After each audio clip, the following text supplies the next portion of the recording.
Hello guys, welcome back to the channel. In today's video, I'm going to show you how you can take a screenshot in Samsung Galaxy phone.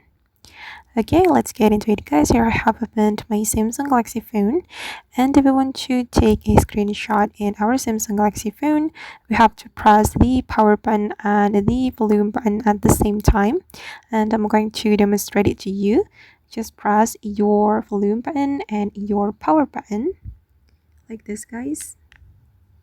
Okay, and now the screenshot has been taken, and actually there is another way to take a screenshot in your Samsung Galaxy phone. You have to activate this assistant menu, and after this assistant menu has been activated, you can tap on it, and then you just need to click on screenshots. You can use this trick if you don't want to press your volume button and your power button.